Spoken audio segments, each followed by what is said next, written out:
Hola, ¿qué tal amigos? Bienvenidos a Autocampers. Hoy vamos a especificar un poquito más sobre el tema de esta nueva ley que entró en vigor ya el 2 de enero de 2023. Es un Real Decreto que procede del número 933/2021. O sea, está aprobado, ratificado, porque después de 6 meses hay el tiempo para cambiar algunas cosas y después se acabó. Lo que hay es lo que está emitido y comunicado a través del Real Decreto. Este decreto no solo engloba, digamos, las autocaravanas, el alquiler de autocaravana o coches o vehículos en general, sino todo lo que es hospedaje. O sea, si vais a ir a un hotel, pensión, camping, casa rural, donde sea, es igual. Inclusive si vais por toda Europa, pues os van a pedir lo mismo, todos estos datos. Y esto se hace al amparo de una ley, ¿no? De un decreto para proteger, se dice, la seguridad nacional. Esta ley empezaron a emitirse en el 1974, o sea, hace mucho tiempo, antes de Franco, y ahora cada momento se están mejorando o digamos que modificando de acuerdo a los tiempos que tenemos y también de acuerdo a la forma de reservar nuestros servicios, o sea, los servicios de alquiler de coches, de autocaravanas, pero también hotel, pensiones, casas rurales, en fin, aquí en el Real Decreto es muy específico, solo voy a hablar de las cosas, de los cambios concretos, nada más. Bueno, una de las cosas que más llama la atención es que el objeto es regular la obligación de registro documental, o sea, cada vez que vamos a alquilar un vehículo a motor o que vamos a un hotel, se nos va a pedir todo lo que pone el anexo aquí. Y es de obligado cumplimiento por parte de quien hace este servicio. Pero especifica que está dirigido a personas físicas o jurídicas o empresas que ejerzan profesionalmente o no. Esto de o no es una especificación importante porque quiere decir que si tú estás alquilando algo, bien sea un piso, una casa, un apartamento, lo que sea, y no eres profesional, también estás obligado a cumplir, no digo toda la normativa, pero la parte de la comunicación sí. Ojo con el tema porque hay una obligación y también hay un control. O sea, esa obligación lleva a un control y si no se hace hay unas sanciones que al final vamos a describir. Lo describe la misma ley, al final tenéis un enlace y lo podéis mirar. Bien, vamos a ver. Aquí están las definiciones, ¿no? En el artículo 2 define todos los que embarca esta ley, que es un montón de cosas, o sea, un montón de actividades, y repite, de modo profesional o no, con la finalidad de proporcionar a cambio de un precio, contraprestación o compensación, habitación o espacio para pernoctar a las personas. Y aquí os pone la lista de los sitios, ¿no? Establecimientos comerciales, pero también, pues, por ejemplo, hoteles, hostales, pensiones, casa de huéspedes, establecimiento de turismo rural o análogos, etcétera, etcétera, etcétera, los podéis mirar. Y también, pero especifica que esta ley va con los operadores turísticos que ejercen de intermediarios, o sea, todas aquellas páginas web, o sea, inclusive ya lo pone aquí, las plataformas digitales, o sea, que son intermediarios entre el que alquila o el que ofrece el servicio de habitación y el cliente final, pues están obligados a cumplir con esta ley. Y inclusive, pues nada, nuestro sector que es actividades de alquiler de vehículo motor sin conductor. Los que están excluidos son claramente los vehículos que son taxi, ¿no? O sea, no están incluidos en esto, pero todo lo demás sí. Inclusive los intermediadores, o sea, cuando vas a una agencia a alquilar un vehículo, esta agencia tiene que pedirte toda esta información. Vamos por más cambios. Pues más cambios es, bueno, aparte de que esto es obligatorio, o sea, no es que sea una cosa opcional, que dice que si no lo haces no pasa nada, sí que pasa porque hay una serie de multas, ¿no? Si no lo haces. Y hay una serie de plazos de cuándo hacerlo, ¿no? Aquí la pequeña diferencia es que los sujetos obligados que desarrollen actividades de hospedaje de manera no profesional, o sea, no profesional quiere decir que no estás dado de alta para hacer este servicio, o sea, no profesional, quedan exceptuados de la obligación de registro documental y conservación de datos previsto en este artículo, pero solo estarán sujetos a la obligación de comunicación prevista en el artículo siguiente. Y aquí, obligación de comunicación, artículo 6. O sea, esto concierne a todos los que hacen. Es obligatorio también para las personas que ofrecen servicios no profesionales, ¿no? Y aquí te pone el artículo 6, que hay que presentar esa documentación que se pide al cliente, al que le ofrecemos los servicios, dentro de las 24 horas. Ya está. Después hay que hacer un parte. Este parte está en esta misma ley, o sea, al final de todo este, digamos, decreto, nos da toda una lista de cosas que hay que cumplir, ¿no? Y bueno, hasta ahora lo hacíamos y lo hacemos, pero bueno, se incluye también las personas que lo hacen de forma no profesional, ¿no? Bueno, después describe toda la ley, etcétera, etcétera, etcétera. El presente Real Decreto entra en vigor a los 6 meses de la publicación en el Boletín Oficial del Estado.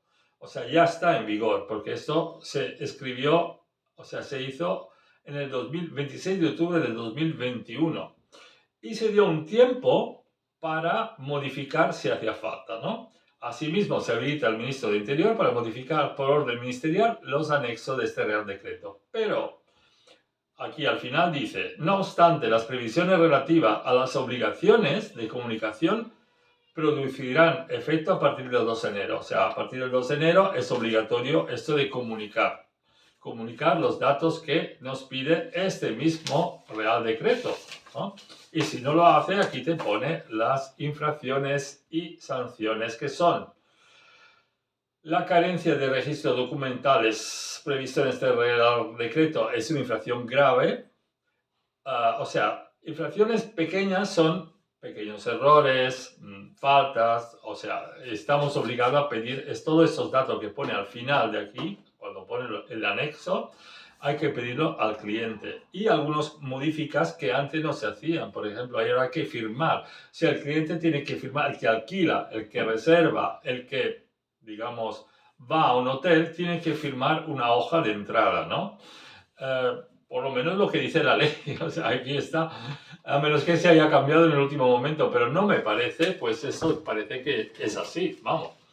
Y la responsabilidad de las infracciones cometidas recaerá directamente en los sujetos obligados que sean autores del hecho en que consta la infracción. Claro, si tú apuntas una cosa y el cliente te da unos datos falsos, ¿no? Pues claro, esto recae sobre el cliente, pero estás obligado a pedir el DNI, el permiso de conducir, la tarjeta de crédito y más cosas, ¿no? Que después ya os enunciamos. Bueno, hay que guardar estos datos 3 años, en cualquier momento en 3 años la policía administrativa, depende de qué zona estás tú, cada, digamos, región o provincia tiene su policía administrativa, en Cataluña son los Mossos, en Madrid no lo sé quién se encarga de esto, pero, o en Galicia, donde sea, pero cada uno tiene que tener un registro. Primero es un registro informático, que ya tenemos, y después también pues, en papel, ¿no? Aparte de que estamos obligados a dar un contrato, etcétera, etcétera. Bien. Las sanciones, claro, las leves son hasta 500 euros, pero las graves, o sea, no lo haces directamente, o sea, no haces nada, no comunicas, son de 500 a 10.000 euros, que son bastante dinero, bastante importante como sanciones, ¿no? Otros pequeños detalles son el tema de que el anexo, o sea, esto que tenemos que presentar, ¿no? Cada vez que un cliente reserva una habitación o alquila un vehículo, un coche, una autocaravana, un vehículo a motor, es igual, supongo que será también los barcos, ¿no? Claro, aquí hay un montón de cosas nuevas que se añaden a lo que ya se pedía, como por ejemplo la página web de la empresa, si la tiene, un correo electrónico, todo tipo de documentos, DNI, pasaporte, nacionalidad, lugar de residencia permanente, teléfono fijo, móvil, todo lo demás, ¿no? Bueno, y después nos pide que se firme, ¿no? La fecha, lugar y firma, cosa que antes pues, no existía. También se nos pide el lugar de devolución, el país de devolución, dónde se devolvió el vehículo y otra cosa interesante, porque esto viene amparado de una normativa, o sea, ya se ha expuesto esta ley al Parlamento Europeo para que vigilara sobre el tema de la protección de datos, porque claramente la protección de datos es un tema muy sensible, bastante sensible, ¿no? Porque claro, vamos a tener unos datos importantes, ¿no? Y aquí están los datos de pago, que son bastante importantes, que aquí nos denuncia que son de tipo, o sea, cómo se paga en efectivo, en tarjeta de crédito, plataforma de pago, transferencia, etc. Y la identificación del medio de pago, el tipo de tarjeta, el número IBAN, cuenta bancaria, solución de pago móvil, etc. ¿no? Identificación del medio de pago, titular del medio de pago, fecha de caducidad de la tarjeta, en fin, básicamente todos los datos que entran dentro de una tarjeta, o sea, la identificación de un medio de pago, sea cual sea, ¿no? Y hay que comunicarlo y ya está. Bien, solo decir de que, claro, esto conlleva más trabajo para los que hacen este trabajo. Es al amparo de una ley nacional de seguridad, o sea, está hecho para que básicamente se ha notado de que se usan los vehículos a motor, por ejemplo, para hacer robos, para hacer transporte de droga, para hacer hechos ilícitos. Estos vehículos en general. Ya habéis visto la noticia, no hace falta que os lo repita. Y también, claramente, pues tratar de que no haya más, digamos, actos delictivos, gente hospedándose en hoteles, pensiones, camping, etcétera, ¿no? Claramente se amplía mucho esta ley con todas sus prerrogativas que hay, o sea, y si la queréis leer, la tenéis aquí en el enlace final, porque, claro, esta es como justificación del por qué se pide tanta cosa, ¿no? Porque, claro, estos anexos, o sea, estos son 4 páginas, o sea, no son poca cosa, ¿no? No son un poquito. Ahora, deciros de que hemos recibido una comunicación, porque, claro, esto toma un tiempo desarrollarlo, o sea, se tiene que hacer de forma informática por parte de las actividades profesionales, o sea, y entonces, bueno, sí que hay una plataforma, pero no está del todo completa, ¿no? Faltan algunas cosas y ahora sí que se tiene que implementar completamente. Vamos a ver cómo se va a implementar y se tratará de hacer lo máximo posible. Deciros de que alguien piensa que no hay control, sí que lo hay. O sea, nosotros hemos recibido varias veces controles y tenemos amigos que también alquilan o venden autocaravanas y sí que hay control por parte de la policía administrativa que mira que se cumpla la normativa. Bien, gracias por escucharnos. Por favor, suscribíos a mi canal. No es solo un canal de decretos y tal. De hecho, hablamos muy poco de esto, sino que también el próximo vídeo, por ejemplo, es muy interesante. No os lo perdáis porque es sobre los principales defectos que se encontraron en las autocaravanas en el año 2022. Es muy importante y muy interesante que lo veáis para que os quedéis informados. Hasta la próxima.